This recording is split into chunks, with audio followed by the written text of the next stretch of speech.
so Aldo fam, and welcome back to my channel. On today's tutorial is going to be another clothes recycling tutorial. So I will be turning this sweater into a beanie hat. Unfortunately, I did not read the tag that says dry clean only. When I tossed it in the washer, the sweater shrunk. So it doesn't fit me anymore. That's why I decided to turn it into a beanie hat instead. So if you already have a hat, you can actually use that as a pattern, but if you don't, I will show you how to easily make your own hat pattern. First, you will need a piece of paper long enough for you to draft a pattern. So I have a regular printer paper here. I just glued the two pieces together so it'll be long enough. So from here all the way down is going to be 11 and a half. That is going to be the center fold of the pattern. And then I am going to draw a line straight across here and on the top. Starting from the line on the bottom, I am going to measure in 8.5 inches.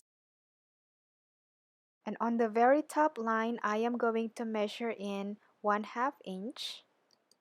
And then I am going to connect these two dots, forming a dart. So this line right here is going to be the width of the hat. So basically measure the circumference of your head and divide it into 4. Honestly, I did not measure it. I just followed the Pinterest tutorial that I was looking at, and I decided to do 4.5 inches when I should have done at least 5.5 inches. Now I am going to draw a line going up. So from here, going up is going to be 6 inches. Then I am going to connect the mark using a curved ruler. And then I am going to label the center fold. And don't forget to add seam allowances on the side. I will not be adding a hemline allowance just because I will be using the finished edge of the sweater. This is the Pinterest tutorial that I followed. As you can see, the pattern looks exactly the same. Turn the sweater wrong side out and I match the side seams, and then I'm going to place the pattern on fold. I added the necessary seam allowances on the side seam and on the dart. I will also need 2 pieces, obviously. Now it's time to close the dart. So from here to the top.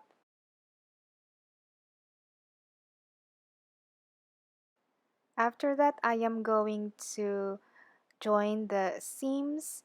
Don't forget to use a stretch stitch to allow the fabric to stretch. On the video here, I actually did not use a stretch stitch. That's why I had to redo it again. By the way, this is what will happen if you join the panels together and not sewing the darts first. You will end up with a crab claw beanie hat. Crab claw. And this is the final product. I absolutely love it. I think it is super nice. Honestly, it was a little tight for me, but on my daughter it actually fits really well. Thanks so much for watching, and I hope you like this tutorial. If you enjoyed it, don't forget to give this video a thumbs up and likes this video. And why not subscribe if you like to see more sewing projects. I will see you soon. Bye!